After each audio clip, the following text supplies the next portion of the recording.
5월 22일 월요일 황장수 뉴스 브리핑 시작하겠습니다. 주말 잘 보냈습니까? 저는 지난 주말에도 청와대 앞에서 20일째 1인 시위를 했습니다.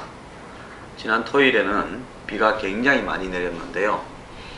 비를 질퍽질퍽 맞으면서 1인 시위를 하다 보니까 좀 참담한 생각도 들었지만은 그래도 우리 사회에 여론이 대중의 여론이 아니라 조작되어지고 만들어진 공작적인 여론이 퍼져가는 사회 풍토에 저라도 이런 방식으로 항의하고 올바른 뜻을 관철시켜야 되겠다라는 입장에서 계속했습니다.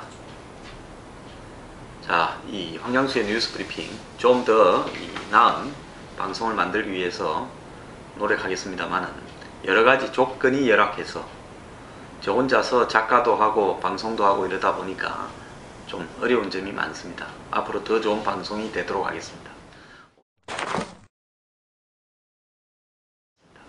오늘 처음으로 이야기할 부분은 대통령의 거부권 행사에 대해서 말씀드리겠습니다. 대통령이 지금 거부권 행사를 25일날 할 가능성이 있다라는 기사가 조금 전부터 많이 올라오고 있습니다. 23일날 원래 이 국무회의가 있는 날인데요. 23일 국무회의가 대정부 질의가 있기 때문에 장관들이 다수가 국회를 출석을 해야 됩니다. 그렇기 때문에 국무회의가 제대로 열리지 못할 수 있기 때문에 국무회의를 25일날로 이렇게 잡았습니다. 원래 화요일날 국무회의가 있는 날입니다. 그래서 25일이 아니면 매주 화요일 30일날이 국무회의가 있게 되죠.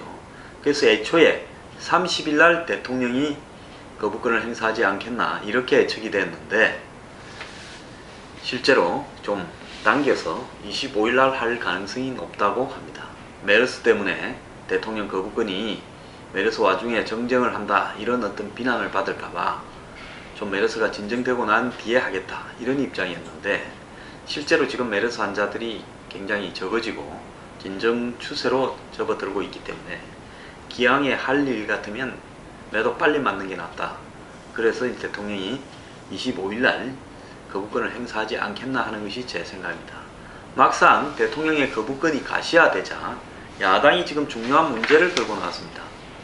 대통령이 거부권을 행사하고 그것이 재의결 그러니까 야당의 뜻대로 국회법 개정안을 대통령이 다시 국회로 돌려보냈을 때 그것을 재의결해서 통과시키지 않는다면 유승민 원내대표가 물러나야 된다. 지금 이렇게 야당이 들고 나왔습니다. 아니 야당이 자기 당도 아니고 다른 당의 원내대표를 물러나라 할 수 있는 건지 의문입니다만 그동안에 유승민 원내대표는 대통령이 거부권을 행사하면 재의결 시에 숫자도 맞춰주겠다. 물론 본인은 부인했습니다. 이종걸 원내대표가 그렇게 기자들 앞에 이야기를 했죠. 야당은 어떤 형태로든 유승민 원내대표의 경제관이라든지 이런 부분이 마음에 든다 하면서 굉장히 우호적인 관계를 유지해 왔는데 느닷없이 야당이 지금 강경으로 돌아서서 유승민 대표를 사퇴시키겠다 이렇게 나오고 있습니다. 정치판이 참 정말 하루 앞을 못 볼 정도로 매정하고 그런 판이지만은 정치판의 사람들은 참 속셈을 알기가 어렵습니다. 어쨌거나 사태가 이렇게 돌아가자 어제 김무성 대표는 재선급 의원들하고 또 대통령의 핵심 측근인 윤상현, 김재원 특보를 불러서 이 사후 대책에 대해서 논의했다는 겁니다. 그 핵심은 그렇다고 유승민 대표가 물러났으면 좋겠느냐, 그렇게 해서는 안 되지 않겠느냐, 뭐 좋게 마무리하자 이런 이야기를 하고 있는 것 같아요. 근데 여기서 중요한 부분은 애초에 통과시키기 전에 이미 통과시키면 안 된다. 특히 국회법 개정이 통과되려면 차라리 공무원 연금 개혁을 하지 마라. 이렇게까지도 이야기가 전달이 되었는데 통과시켰던 유승민 원내대표에 대해서 지금 청와대나 친박 핵심의 입장은 매우 강경한 것 같습니다. 원내대표직을 대통령이 거부권을 행사했을 때는 재의결을 포기하고 상정 폐기해서 국회법 개정안은 자동 폐기되도록 하고 원내대표는 책임을 져야 되지 않느냐라는 이야기가 나오고 있습니다. 저도 개인적으로는 원내대표 책임을 져야 된다고 보고 있습니다. 단지 실수로 착오를 했다면 그런 일에 책임을 질 필요는 없겠지만 이번에 국회법 개정안은 그것이 어떤 의미를 가지고 있고 행정부와 입법부 간에 사법부 간에 어떤 휘발성이 있는 용도로 작용할 수 있고 또 대통령의 레임덕을 초래하면서 사실상 대통령의 남은 임기를 무력화시킬 수 있는 이런 소지가 충분한 부분을 모르고 그랬다 하면 무지해서 그렇게 무지한 사람은 원내대표를 하면 안됩니다. 사퇴해야 되고요. 알고 그랬다 그러면 사실상으로 의회 쿠데타를 도모했다가 실패로 돌아갔으면 쿠데타가 잘못되면 그 당연히 쿠데타를 주동한 사람은 사표해야 되는 거 아닙니까? 물러나야죠. 그렇기 때문에 알고 그랬든 모르고 그랬든 물러나는 것이 저는 정상이라고 봅니다. 어쨌거나 뭐 이전까지는 국회가 대통령하고 맞서서는 안 된다 하고 온건한 입장을 보이는 듯 비춰지던 여당의 비박 친위 의원들이 예를 들어서 정병국 의원이나 김성태 의원 이런 분들이 이제 오늘 접어들면서 갑자기 언론에 권한쟁의심판이나 이런 방법으로 위헌 소송을 내서 할 수 있을 건데 왜 꼭 거부권을 행사해서 국회와 맞서고 원내대표를 옷을 벗기려고 하느냐라는 어떤 비판으로 다시 돌아서고 있습니다. 그 배경에는 지난 금요일날 나왔던 거부권 행사를 해서는 안 된다, 국회법 개정에 찬성한다, 그런 어떤 입장이 많았던 여론조사, 그 여론조사의 절반 이상이 51.5%가 여론조사 내용이 뭔지도 모르고 답하는 사람들입니다. 그런 것들을 통해 가지고 주말을 거치면서 어떤 행태로든 대통령 거부권 행사를 막으려고 하는 작업이 상당히 여권 내부에 진행되고 있는 것 같고 그런 입장 때문에 대통령은 계속 그걸 지금 공작이 진행되는 와중에 결정을 늦추기보다는 이양할 부분을 빨리 결정을 내는 것이 좋다고 생각합니다. 그래야 저도 청와대 앞에 1인 시위를 25일부터 그만둘 거 아닙니까?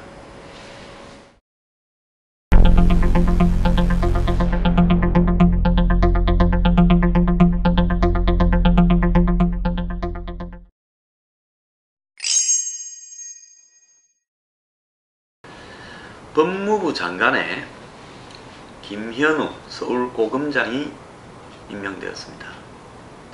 자, 이분 전남 고흥 출신이고 그동안에 맡은 사건들을 크게 소리 나지 않고 깔끔하게 잘 처리했다. 또 정치적으로 잡음이 별로 나지 않던 상대적으로 조용해 보이던 분이다. 전 대통령이 매우 적임자를 임명했다고 보고 있습니다. 황교안 법무부 장관을 총리로 임명한 목적이 여러가지 이유도 있겠지만 법과 원칙에 의한 부패 척결을 관철시키겠다. 지금 부패 척결에 대한 저항이 이완구 총리 낙마 이후에 성한종 회장 자살과 그의 폭로 이후에 상당히 무뎌졌지 않습니까? 그렇게 발표되던 자원외교라든지 방산, 포스코 비리들이 최근에는 뭐 어떻게 돼가는지 별로 나오는 내용도 없어요. 그래서 이 수사가 뭐 내부적으로야 검찰이 열심히 성실하게 잘하고 있을 거라고 봅니다만 대외적으로 거의 멈춰진 듯 보이는 2달 정도 스톱이 됐던 이 부패 척결 수사를 지속해 나가기 위해서는 자고우면하지 않고 밀어붙일 수 있는 법무부 장관이 필요했다고 봅니다. 그래서 여당 내부에서도 다른 후보를 추천한 걸로 보이지만은 현직이 아닌 예를 들어서 지금 검찰에서 옷을 벗고 나간 전직들 같은 경우에는 그래도 전직들 중에 검사장급 이상을 법무부 장관을 해야지 뭐 검사장급도 안 한 사람 할 수는 없지 않습니까? 그러려면 고검장급 이상 한 사람들 전직 찾다 보니까 전부 다 로펌에 가서 정가뇌우를 받고 있는 형편이라고 그럽니다. 그래서 정가뇌우 받고 있는 사람을 예를 들어서 법무부 장관을 시켰을 때 또 청문회에서 난리가 날 거 아닙니까? 그래서 정가뇌우를 안 받은 사람을 그럼 하려면 어떻게 해야 됩니까? 현직을 할 수밖에 없는 겁니다. 그런데 현직을 하려니까 어떤 문제가 생기느냐? 자, 현재 검찰총장인 김진태 검찰총장이 경남 사천 출신으로 14기입니다. 그 밑에서 지금 서울고검장을 하는 김현웅 고검장은 내정자는 16기입니다.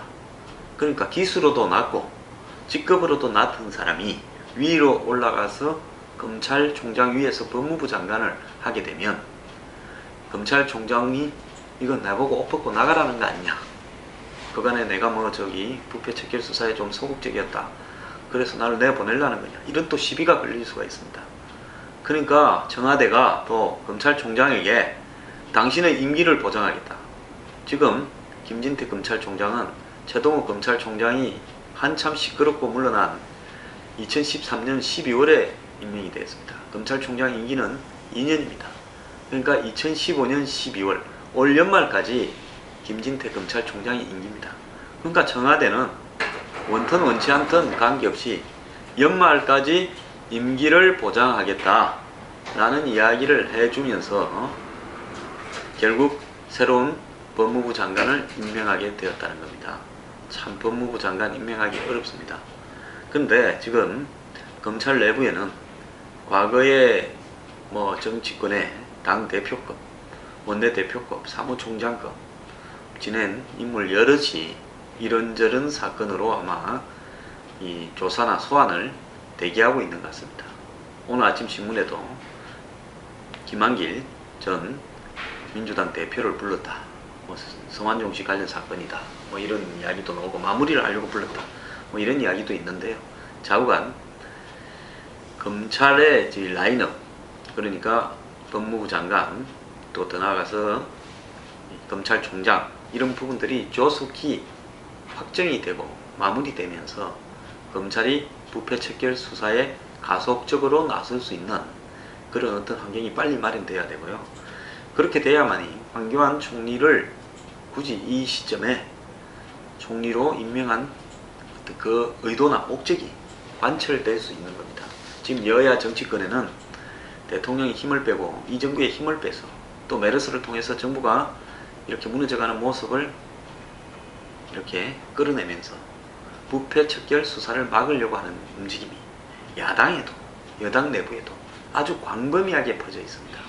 자, 이제 신속하게 법을 집행하고 부패를 척결할 검찰과 법무부 총리 라인이 안정되면서 이 부분에 대한 가시적인 성과를 국민들이 기다린다. 이 부분을 명심하고 빨리 이 부패 척결 수사가 제 궤도로 갔으면 합니다.